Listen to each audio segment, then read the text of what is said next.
stew and a roast. This has to be the chance of a lifetime.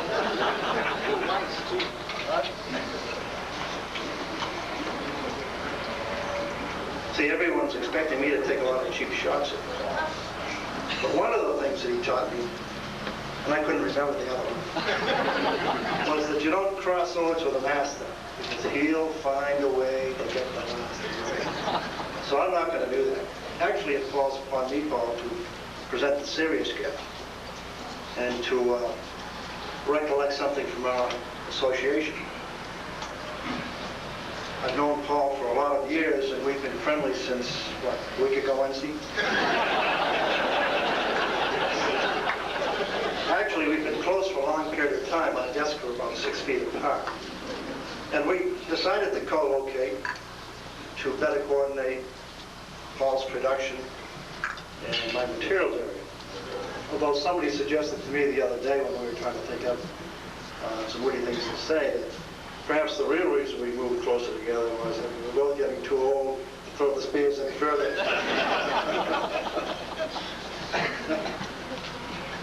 My earliest recollection of Paul was of him, or is of him, wearing a workman's apron, one of those ticking jobs, you know, with a screwdriver in one hand and the ever-present cigarette in the other hand, walking up and down a mechanical assembly line. We all know, well, most of us know, that Paul's a great philosopher.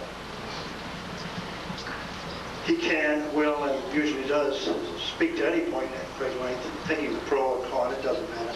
And what he'd do is he'd wander up and down this assembly line, checking with his co-workers, trying to feel out their position on the point. And he'd take the opposition and argue like hell for the rest of the day on it. So you can see, Paul hasn't changed much over the years. The truth is, Paul is very knowledgeable. He's provided sage counsel to many of us over the years. John Lebesny, plugins, Don Benders, Pogo, Clover. Al reminded me the other day that you helped Lou Platt with rifle shot. I'm not sure he'd see it that way. I can even recall Ron Reagan saying to me that he learned a lot at the knee of Paul Sullivan. Now, according to Paul, that wasn't much along the learning process than the other ones. Fortunately, I guess for all you folks in production, those folks have moved on to other jobs. I don't know how many times I've seen personnel go upstairs to sit down at Paul's desk to get some direction or opinion on a policy issue of one kind or another, be it snow, smoke, food, the workplace, whatever.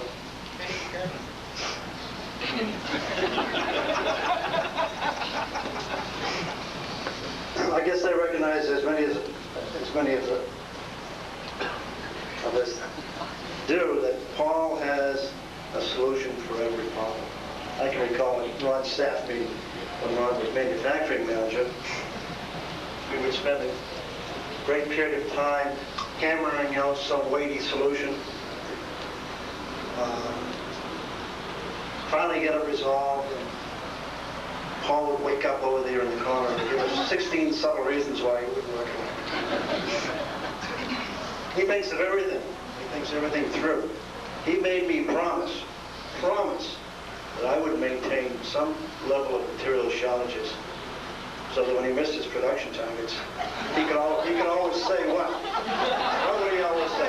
If I only had the material.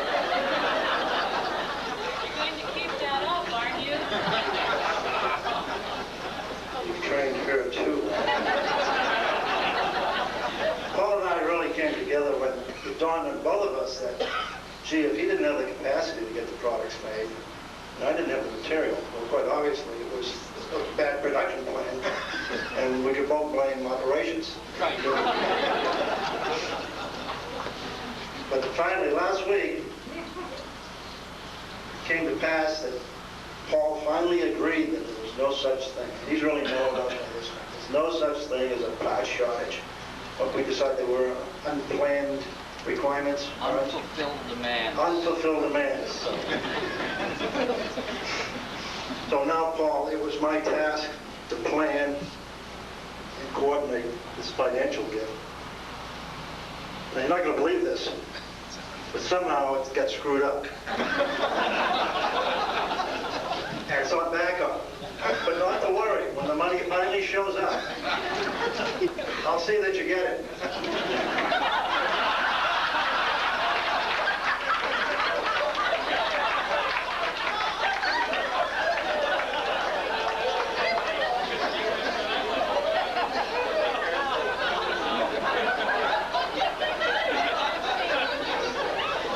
Finally, Paul's always told me, and he'll recall this, he'll always be sorry.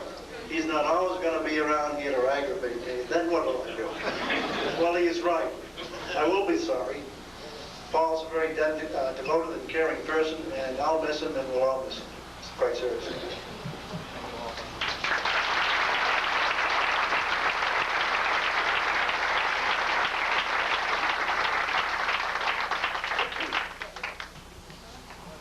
I've worked with and for Paul for about 12 years now, which I think is some kind of record. And I'd like to describe just what that experience has been like. In fact, I'm going to do it with a poem.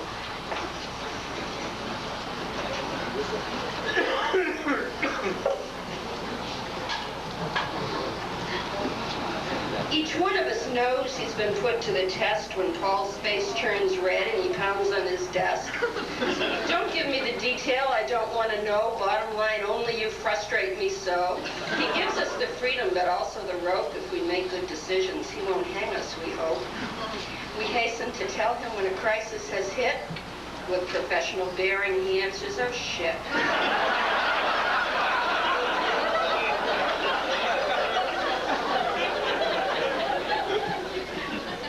If we meet all our targets and conform to the letter, he says we're sandbagging and could have done better. He stands at his desk and surveys his domain. It makes us all nervous. Did we screw up again? Like Don Quixote and his impossible dream, Paul seeks perfection, a well-oiled machine. He's taught us to manage. We've learned to aspire. If we get it all right, then he can retire. He's decided to leave now, and it makes us all sad. We envy the leisure that we wish we had. We'll miss all the ways he has helped us to grow. He's been Mr. Production, the man in the know. Paul's made hundreds of friends in his years at HP, and they all wish the best for him and for Dee. So we've come here to honor him and to say, one and all, good health, luck, and happiness to our old friend Paul.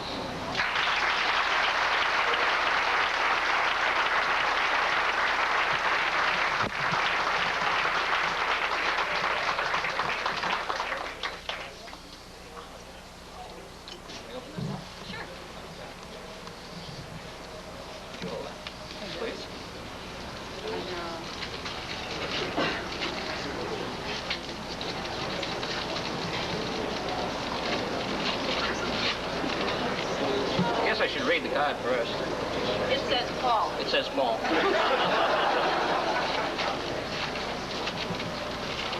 Oh, fantastic.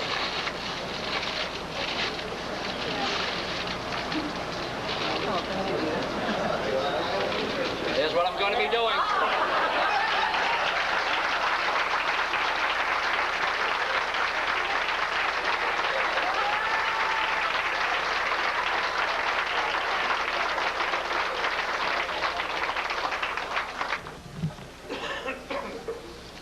I was asked to pinch hit at the last minute. Tom Roars became sick. I don't think he could take this anymore. But anyway, you're lucky because having been roasted by Al Nardizzi and Tom Roars, I think would be a little bit too much for anybody. A lot of you may not realize that Paul Sullivan and I were assigned the project of developing a no-smoking plan at the Waltham Division.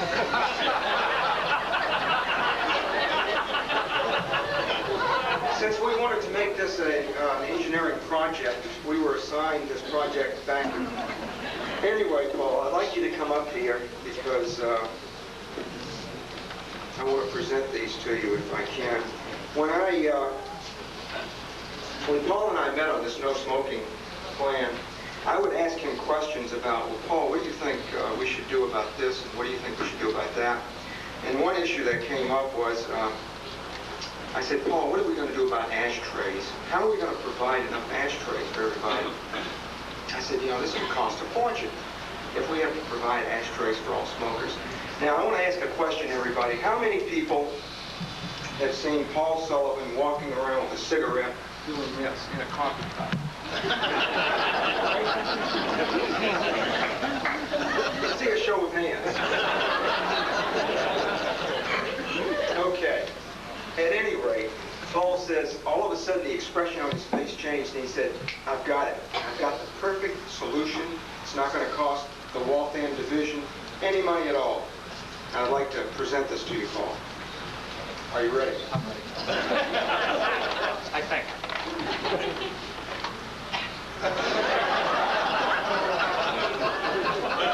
You might describe that for those who can't see from the back.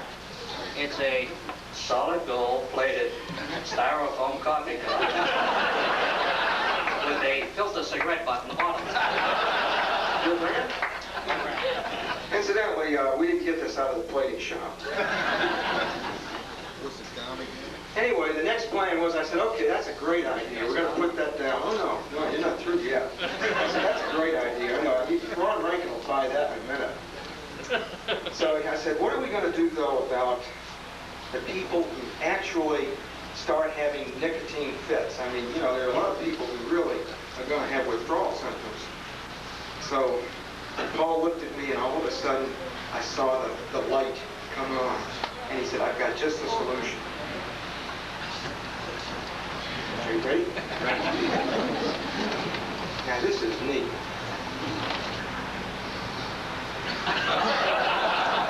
What this says is, it says, in case of emergency, break glass, you have one cigarette and one match. The catch is you got to light it on the first try,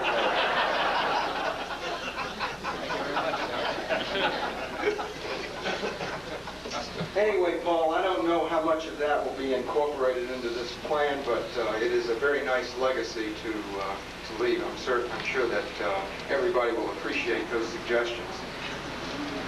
The next gift is one on a serious note, because when I first came to work for the Waltham division, I'm not going to tell you when, I was initially a production engineer. Paul was on the line, and I had a lot of interface with Paul, and he taught me everything I know.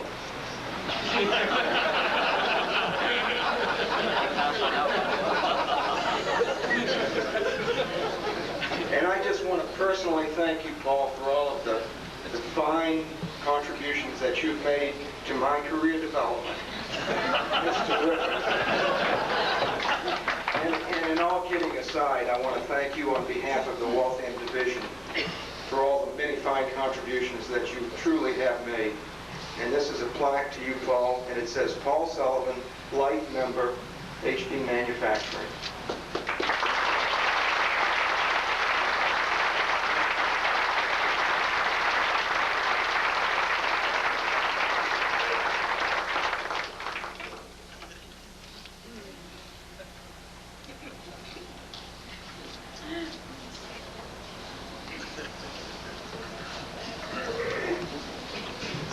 To know what to say when someone as special as Paul decides to leave us.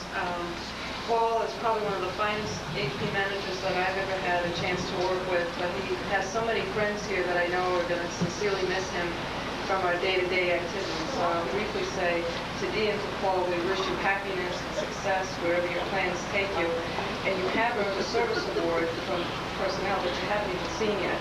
It's a very modest award. It's a symbol of your success at HP, and ask you to wear it today. It says, I done real good.